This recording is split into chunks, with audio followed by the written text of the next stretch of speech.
been meaning to do, I've been meaning to do my lives, and I literally fall into bed at night. I'm always so tired. I really need to start taking some kind of supplement. I'm also not sleeping very well. Maybe it's just because I'm going through menopause, and there's that. Anyway, I've been having some really interesting conversations lately,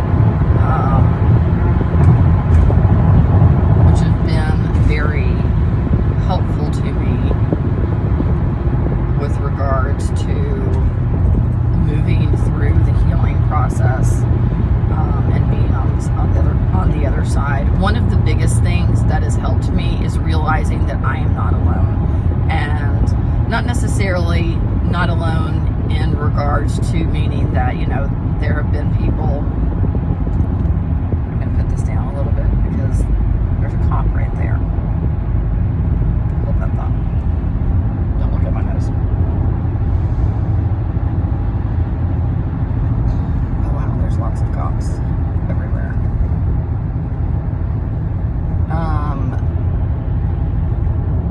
I know that there are other people who have dealt with partners who are either a narcissist or bipolar or have some other type of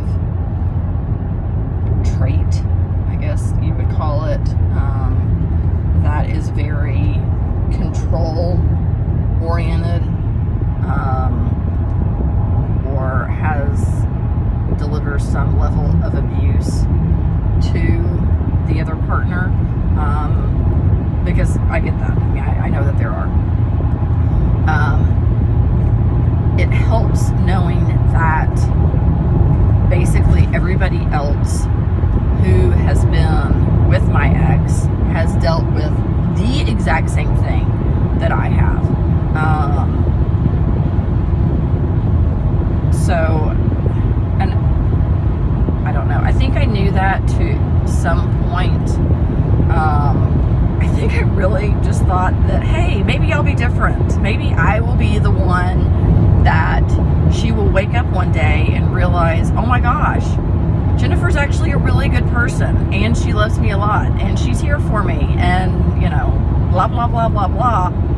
But guess what? That never happened. If anything, she would wake up and she'd be in a good mood until I happened to have an off day. And then it would be, where you're causing drama, or you're triangulating, or you're, everything is so nice and peaceful. But, you just bring drama, and you bring pain, and you bring this. And I'd be like, oh my God, I don't understand how that's true, because I can remember she would leave to go out of town because, I'm sure I've said this before, I couldn't go on all of the trips because I have kids, or I had a job for, small amount time that I was actually able to keep on. And it would be very peaceful, and the energy would lighten, and we would have fun, and it was happy. And then literally the minute that she would open the door, you could just feel the negativity just like coming off of her. It would go for, I remember one of the last times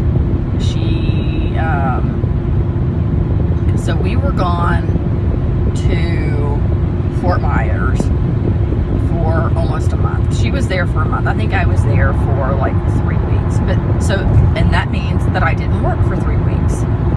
And this was not something that had been planned or anything. So then when we were down there, she had made a comment, because we were literally supposed to be home for a week and then leave to go to the lake house for a week. Well, yes, originally a year ago I had planned on being able to do that, but then, this year, since we were gone to Fort Myers for 3 weeks and I wasn't working, and I was still expected to pay all of my bills, and I don't know where she thought the money was going to come from, but she just thought that my bills were going to get paid. She threw a huge fit because I told her I could not go to the lake house with her. Just couldn't do it. So she goes to the lake house, back, and then I guess right after that is when we went to, okay, so she comes back, and the kids and I, we were fine. We had fun. I worked my ass off trying to make ends meet so that I could pay my bills for the month, make it in like 2 weeks. But, you know, and actually I think that I was able to. I think I got quite a few jobs, and so I was able to. But anyway, got back, and I remember she walked in, and it just, you could just feel it. You could literally just cut it with a knife. It was so sickening.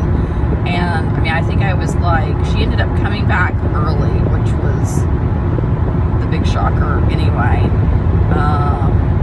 And she threw a fit because she had decided that, I guess, since she was mad at me, I was not allowed to drive her vehicles, and that's how it was. So, when she was not mad at me and I was quote unquote behaving and being the person that she wanted me to be, then it was good for me to drive her truck. And it was, I mean, so anyway, it was not a big deal. But when I was misbehaving, I was not allowed to. So I guess I didn't get the memo when she left, that I had been misbehaving since I decided that I could not go to the lake house. So she came back, and her truck was moved because guess what? I'd driven it, and she lost her mind. I mean, oh my God, I was in so much trouble.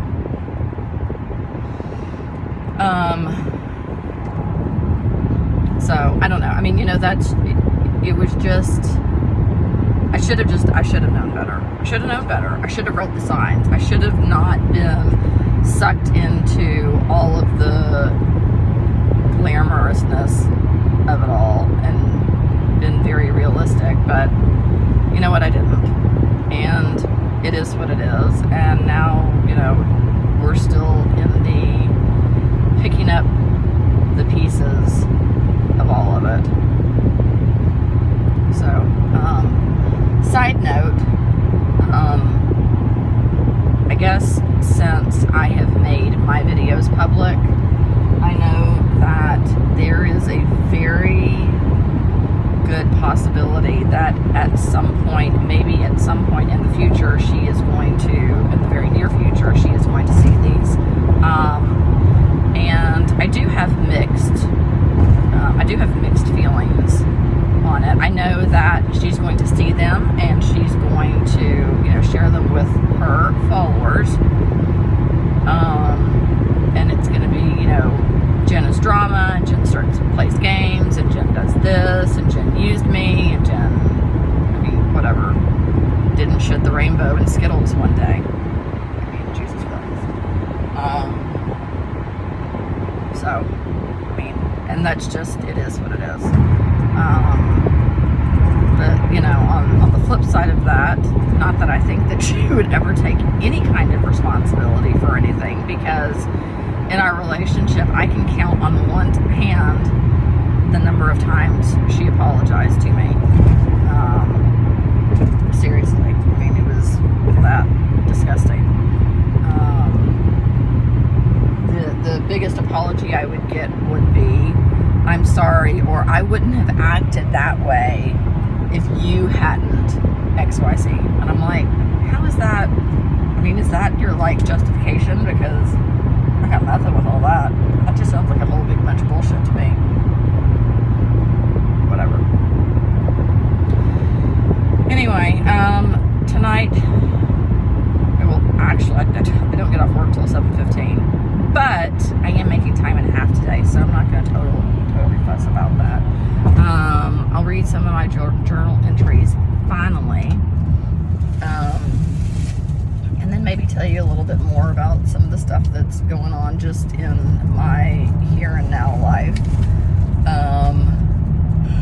We haven't moved into our apartment yet, but I'm kind of looking at a couple of different ideas as far as living goes.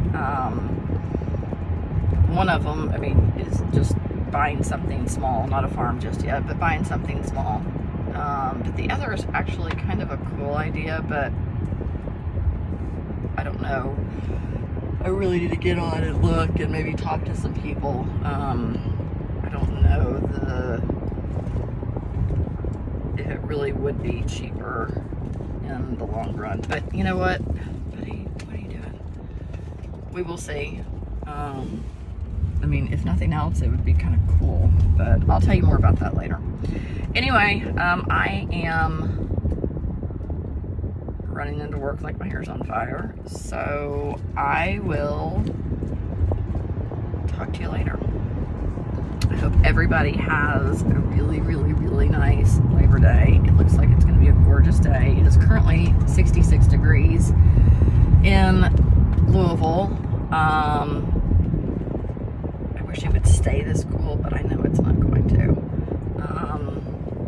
But yeah, so, oh, and I'm thinking, well, no, I won't tell you that. Anyway, I will talk to you later. Have a great one. Bye.